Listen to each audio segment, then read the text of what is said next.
آئے دور دراز سے سفر کر کے، یہ پہاڑی علاقہ ہے، کوئی اس پہاڑی سے اتر کے آیا ہوگا، کوئی اس پہاڑی سے، کوئی نہ معلوم کتنی پہاڑیاں کراس کر کے یہاں پہنچا ہوگا۔ آنے والوں تمہیں مبارک ہو، آنے والوں تمہیں مبارک ہو۔ آج نہیں، آج ہم سوچ رہے ہیں کہ ہم صرف جلسے میں آئے ہیں اور چند مولویوں کی تقریریں سن لی، نہیں، اللہ کی قسم قیامت کے دن جب اس حافظ قرآن سے اللہ تعالیٰ یہ فرمائیں گے اقرا ورتقی ورتل كما كنت ترتل في الدنيا فإن منزلك عند آخر آية تقرأها،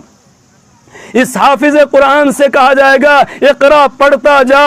اور ورتقی، جنت کے درجوں پر چڑھتا جا، ورتل کما کنت ترتل فی الدنیا، اور ویسے ٹھہر ٹھہر کے پڑھ جیسے تو دنیا کے اندر پڑھا کرتا تھا۔ فإن منزلك عند آخر آیۃ تقرأها، اس لیے کہ تیری منزل آخری وہ آیت ہوگی جسے تو پڑھے گا، جہاں تو تیری قرات ختم ہوگی، تلاوت ختم ہوگی، بس وہیں تیرا درجہ ہوگا۔ اس وقت حافظ قرآن کا جب اعزاز ہو رہا ہوگا، جو اس مجلس میں شریک ہے ان کو بھی نوازا جائے گا، کچھ نہ کچھ ان کو بھی اس کا حصہ ملے گا کہ یہ وہ تھے جنہوں نے حافظ قرآن کو حوصلہ افزائی کی تھی، جس وقت ان کی دستار بندی کی جا رہی تھی یہ وہاں موجود تھے۔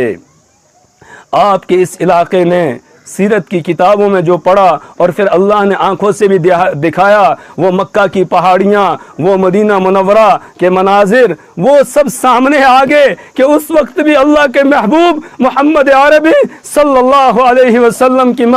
مسجد نبوی میں لوگ دور دراز سے حاضر ہوا کرتے تھے، پہاڑی علاقوں سے حاضر ہوتے تھے، وہ کچے راستے ہوتے تھے، ان راستوں سے گزر کر وہ آیا کرتے تھے اور رسول پاک صلی اللہ علیہ وسلم سے علم حاصل کیا کرتے تھے۔ اللہ